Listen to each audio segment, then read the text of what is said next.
Hello friends, good morning all of you. Welcome to my YouTube channel Pharma Knowledge.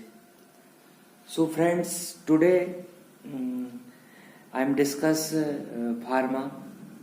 Pharma के बारे में मैं आप लोगों से साथ जो भी शेयर करूँगा वो जो फ्रेशर्स हैं, जो एक्सपीरियंस लोग हैं, उन सब के लिए उससे बहुत ही बेनिफिट मिलेगा।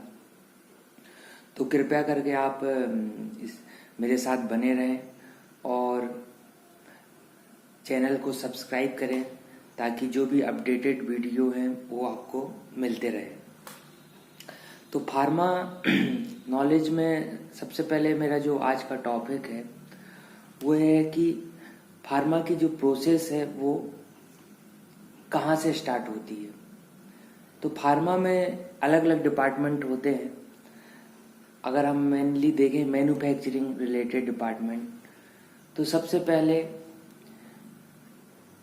वेयर हाउस होता है। वेयर हाउस में क्या होता है कि जो रॉ मटेरियल होता है उसको स्टोर करके रखा जाता है और जो पीपीसी प्लानिंग होती है उसके हिसाब से बैच को डिस्पेंस किया जाता है। आफ्टर दैट वेयर हाउस से जब डिस्पेंसिंग कंप्लीट हो जाती है तो एच पर प्रोडक्शन प्लान वो मटेरियल प्रोडक्शन के बंदे के द्वारा ले लिया जाता है। और सबसे पहले यदि आप एग्जांपल देखें सिंपल सा कि आपको मान लो कोई ड्रग बनानी है, ड्रग का जो साइज रहते हैं वो एज पर रिक्वायरमेंट, मार्केट की जो रिक्वायरमेंट थी उसके हिसाब से होते हैं। तो 5 लाख का बेस साइज है, 10 लाख का बेस साइज है, 20 लाख का, या एज पर रिक्वायरमेंट। तो जो रॉ मटेरियल होता है उसको सबसे पहले हमको ग्रेजुलेशन डिपार्टमेंट में लेके जाना पड़ता है। ग्रेजुलेशन में क्या होता है कि जो रॉ मटेरियल होता है उसको हमारे पास बीएमआर होता है। बीएमआर का मतलब होता है बैच मैन्युफैक्चरिंग रिकॉर्ड। तो उसके हिसाब से हमको क्या करना पड़ता है कि जो रॉ मटेरियल है उसका अपन को वेरिफिकेशन करना पड़ता है कि जो मटेरियल है वेयर हाउस के द्वारा जो डिस्पेंस किया गया है वो मटेरियल सही है कि नहीं है।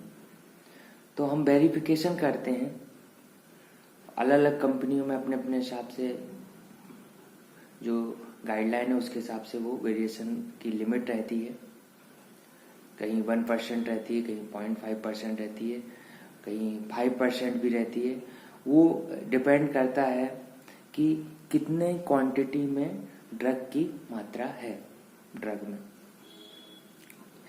तो जब हम उसका वेट वेरिएशन करते हैं, चेक करते हैं कि जो मटेरियल वेयर हाउस से डिस्पेंस किया है वो सही है कि नहीं है। उसके बाद में जो मटेरियल्स रहते हैं उसमें बहुत सारे फॉरेन पार्टिकल्स रहते हैं। तो उसके लिए हम क्या करते हैं, शिफ्टिंग करते हैं। शिफ्टिंग के लिए हम वाइब्रो शिफ्टर का यूज करते हैं। आगे की वीडियो में मैं इन ग्रेजुलेशन के बारे में आपको डिटेल में बताऊंगा। अभी तो मैं सिर्फ आपको एक प्रोसेस के बारे में बता रहा हूँ कि जो नए स्टूडेंट्स हैं, जो इंडस्ट्री में काम करते हैं उनको तो मालूम है, लेकिन जो नए स्टूडेंट हैं, फ्रेशर्स हैं, उनको एक नॉलेज हो जाए कि फार्मा में काम कैसे होता है। तो उसी तारतम्य में मैं आगे बढ़ता हूँ। तो सबसे पहले हमको क्या करना है कि जो मटेरियल है उसको शिफ्टिंग करना है। जो फॉरेन मटेरियल उनका वो रिमूव हो जाए।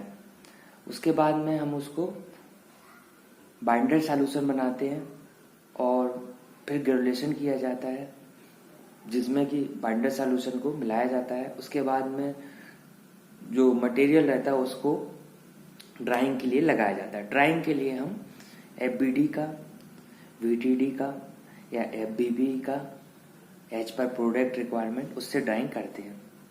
आफ्टर दैट हम ड्राइंग करने के बाद में हम उसका मिलिंग करते हैं। मिलिंग करने के बाद में बैच को हम आईपीसी में लोड करते हैं। ब्लेंडर बीन जो भी फार्मा में रहता है, ब्लेंडर बीन, ऑक्टागोनल बीन, उसमें हम उसको घुमाते हैं। उसके बाद में फिर हम उसको कंप्रेशन में ले जाते हैं। कंप्रेशन में उसको आईपीसी को लोड किया जाता है और लोड करने के बाद में कंप्रेशन किया जाता है और एच पर जो टैबलेट की बैच साइज है उस हिसाब से प्रोडक्शन किया जाता है और जितने mg की टैबलेट्स है उसके हिसाब से पंच को डाला जाता है और टैबलेट कंप्रेस होकर हमको मिल जाती है। कंप्रेस टैबलेट को हम डायरेक्ट एच पर जो रिक्वायरमेंट है मार्केट की उसके हिसाब से उसको डायरेक्ट भी ले सकते हैं और यदि उसको उसमें कुछ टेस्ट चाहिए या फिर कलर चाहिए तो हम उसको कोटिंग में ले जाते हैं। कोटिंग में उसको ऐसा डेवलप किया जाता है कि वो कलरफुल हो जाती है और जो टेस्ट में भी आ जाती है, क्योंकि बिटर टेस्ट होता है तो बहुत ही लेने में प्रॉब्लम्स होती है। इसके बाद में जब कोटिंग हो जाती है तो उसके बाद हम उसको पैकिंग में ले जाते हैं और इन सब के बीच में टेस्टिंग चलती रहती है, क्योंकि टेस्टिंग इसलिए ज़रूरी है कि उसका कोई एडवर्स इफेक्ट तो नहीं हो रहा है, उसके जो सारे पैरामीटर हैं जो बराबर आ रहे हैं कि नहीं आ रहे हैं, तो वो हम बीच बीच में देखते रहते हैं। फिर जब ये पैकिंग में चला जाता है तो ये जो इसको हम बोलते हैं कि सेमी फिनिश्ड ड्रग, पैकिंग में जाने के बाद हम इसको FG बनाते हैं, फिनिश्ड ड्रग। उसके बाद इसको पैक करते हैं, पैक करने के बाद में ये मार्केट में चला जाता है और उसमें से कुछ ड्रग है जो हम मार्केट में भेजने से पहले उसको अपने पास रखते हैं और उसका एनालिसिस होते रहता है, उसकी एक्सपायरी डेट के हिसाब से, सेल्फ लाइफ के हिसाब से, क्योंकि मार्केट में जो ड्रग है वो बराबर है कि नहीं है उसको भी चेक करना जरूरी है। तो हम मार्केट से तो ले नहीं सकते वो ड्रग, तो हम क्या करते हैं उसका कुछ सैंपल रख लेते हैं और उसकी टेस्टिंग बराबर उसकी चलती रहती है बीच बीच में। और ये हमारी पूरी प्रोसेस रहती है प्रोडक्शन की।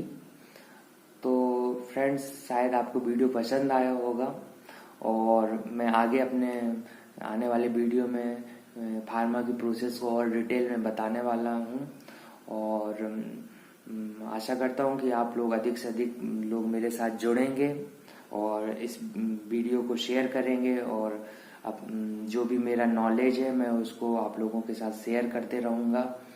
और thank you for watching my YouTube channel, please subscribe. Thank you.